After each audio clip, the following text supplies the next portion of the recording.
Wanakum tak jahau. Saya Suman Siwam kembali lagi dari channel kita Rakyat Malaysia. Hari ini saya kembali dengan isu semasa negara. Baru-baru ini kita melihat ada kerajaan campuran, dan kerajaan campuran ini memberikan satu slogan, iaitu kerajaan perpaduan, kerajaan yang menyatukan perpaduan Malaysia. Adakah betul? Ya atau tidak, kerajaan ataupun politik yang menentukan arah tuju negara berkaitan perpaduan? Sebenarnya ya itu betul, tidak ada salah. Tapi sebelum ini banyak kerajaan yang menyatukan perpaduan, seperti mana kerajaan Barisan Nasional seperti Najib Razak, Tunku Abdul Rahman, Tun Razak. Ya, mereka menciptakan satu asas ataupun dasar perlembagaan untuk perpaduan negara. Tapi yang hari ini saya melihat, ya, mereka hanya menggunakan slogan ataupun menunggang perpaduan itu sendiri ke arah politik, nak menunjukkan mereka itu adalah transparent dan menjaga semua bangsa melalui perpaduan. Itu adalah satu kegagalan. Sebab apa? Sudah 8 bulan rakyat masih menanti apakah yang boleh disumbang oleh kerajaan madani ataupun kerajaan perpaduan untuk seluruh masyarakat di Malaysia. Sebab apa saya katakan begini? Selaku kerajaan, bila saya lihat hari ini banyak menteri, mereka beralihkan pandangan mereka ke arah politik dan ke arah negeri Kedah ataupun MB Besar Negeri Kedah, iaitu Muhammad Nur Sanusi. Itu adalah satu pandangan yang luas. Sebenarnya kita perlu melihat daripada konsep demokrasi. Hari ini banyak menteri kita, iaitu Menteri KDN sendiri, Saifuddin Nasution, Fahmi Fazli, Menteri MCMC, Perdana Menteri kita iaitu Perdana Menteri Anwar Ibrahim, Lim Kuan Eng, ramai-ramai, Muhammad Sani Hamzah. Banyak mereka yang berpolitik ataupun yang mempunyai kuasa dalam politik lain, yang mempunyai kuasa dalam kementerian itu lain. Bila mereka memberi pendapat, sebagai rakyat saya memerlukan satu kerajaan ataupun menteri yang menyuarakan isu rakyat lebih daripada isu politik ataupun isu negeri. Ini dalam sejarah Malaysia, seorang menteri besar yang tegas ataupun mengecam kerajaan yang sedia ada. Itu biasa di mana-mana politik ataupun di mana-mana situasi politik di negara ini pun biasa daripada seorang menteri besar untuk membidas ataupun mengkritik kerajaan yang sedia ada. Itu tidak ada salah. Tetapi apa yang jadi masalah, kenapa kerajaan madani tidak menghantar wakil saja untuk menyuarakan isi ataupun intipati mereka pada MB Sanusi?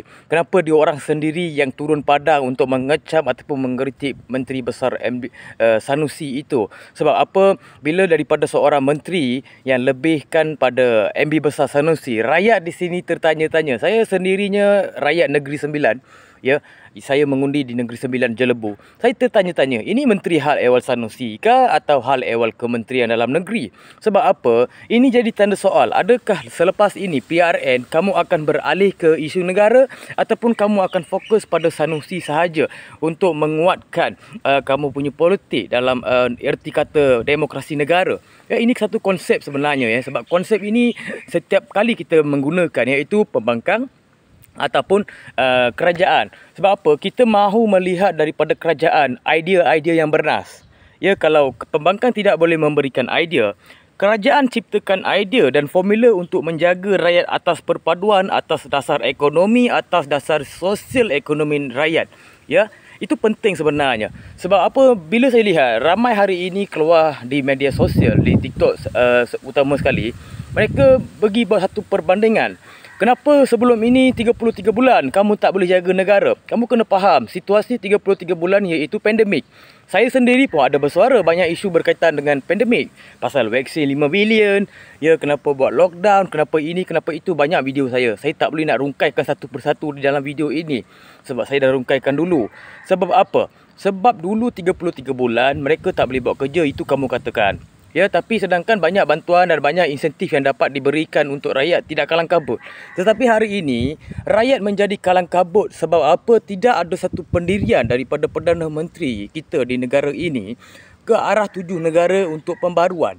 Di situ rakyat sendiri akan goyang, sebab ini negara demokrasi yang dimiliki oleh rakyat, mandat rakyat.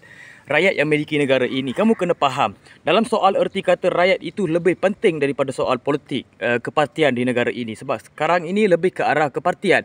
Sebab apa? Bila saya mempersoalkan ataupun memperbincangkan dalam bentuk maksud perlembagaan persekutuan, lain maksudnya bila kerajaan mempertahankan ataupun mempersoalkan perlembagaan, lain maksudnya bila pembangkang yang mempersoalkan ataupun mempertahankan perlembagaan, lain maksudnya. Di situ ada konsep yang berbeza atas dasar demokrasi.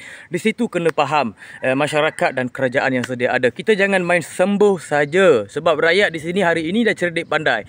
Mereka dah boleh menilai. Sebelum ini mereka tidak boleh menilai. Hari ini mereka dah boleh menilai dari segi tindakan kerja. Dan ini juga satu amaran ataupun nasihat pada sahabat-sahabat yang bertanding di adun, di parlimen, di mana-mana pun. Ya, jangan pisahkan rakyat melalui parti politik. Biarkan mereka terus sokong mana-mana parti yang kamu tidak suka. Tetapi dalam soal ekonomi, dalam soal membantu, kamu kena sama adilkan atas dasar DUN ataupun daerah ataupun DUN ataupun parlimen. Rakyat tetap rakyat. Pandangan dan pendapat politik tidak menjadikan kita musuh keramat di negara ini. Pendapat dan pandangan ini, nasihat ini untuk kita ke arah lain. Bersama-sama kita berfikirkan apa yang akan jadi selepas ini dan apa yang akan jadi dasar baru kepada negara ini. Dalam soal negara, kalau dari soal negara ataupun parti politik, saya lebih memilih negara daripada politik. Sebab jika tak ada negara, kita pun tidak akan ada parti politik.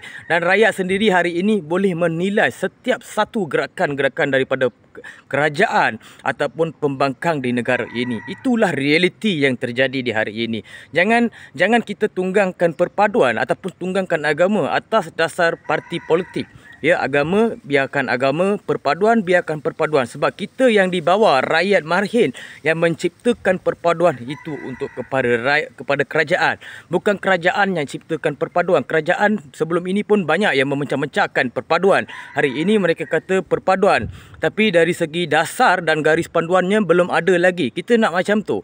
Kalau kamu kata ini adalah kerajaan perpaduan, kamu kena tetapkan garis panduan, kamu kena letakkan dasar ataupun akta baru berkaitan perpaduan. Itu penting. Ya, sebab saya masih menunggu kerajaan ini untuk menghapuskan akta hasutan. Sebelum seperti mana dalam manifesto mereka. Itu adalah janji mereka. Saya risau apa? Baru ramai kata, Suman sabar Suman. Ya, baru 8 bulan, belum akan jadi apa-apa lagi, baru lagi, sabarlah. Ya, saya sabar, saya bagi masa, tidak ada masalah. Rakyat di sini memberi masa. Tetapi kami risau, adakah selepas ini, lepas habis PRN pun, kerajaan tetap akan sama dengan pendirian mereka, cari salah kerajaan lepas, cari Menteri Besar Kedah Sanusi, cari salah dia. Ataupun mereka akan berubah ke satu konsep atas negara untuk memberi idea atas dasar-dasar yang akan datang. Kami jadi risau sebab hari ini pun kita nampak ada kegagalan dari segi dasar. Adakah perkara ini akan disambungkan selepas PRN? Kalau dia menang, dia kalah, adakah mereka akan sambung? Saya tak menafikan kerajaan ini boleh tumbang. Sebab apa? Sebelum ini pun 22 bulan tumbang, 33 bulan pun tumbang dan 8 bulan pun tumbang. Tidak ada yang boleh merangkakan perkara ini atas dasar tumbang menumbang ini. Ya, tidak boleh siapa yang katakan sebab mandat rakyat mandat rakyat dan undi rakyat yang bagi, bukan orang politik yang menentukan masa depan negara. Sendirinya pasal itu disuruh kami mengundi. Rakyat keluar mengundi sebab masa depan di rakyat ini di tangan rakyat, bukan di tangan orang politik. Tangan orang politik, mereka mempunyai dasar ataupun ekonomi yang perlu jelas daripada mereka untuk memberikan satu rangsangan rakyat memilih mereka. Itu penting ya, idea dasar ekonomi itu penting daripada orang kerajaan, bukan daripada pembangkang. Pembangkang tidak memiliki kuasa, kamu nak menuduh pun tak guna. Sebab rakyat pandai, siapa yang berkuasa dialah yang perlu bekerja. Bukan yang tak ada kuasa tu perlu bekerja. Yang tak ada kuasa mereka perlu apa? Menunjukkan mereka itu ada idea, menunjukkan mereka itu boleh bagi dasar. Ya, itu penting. Jangan membuatkan satu politik yang memecahkan perpaduan atas dasar negara ini. Sekian, terima kasih dari saya Suman Sibam.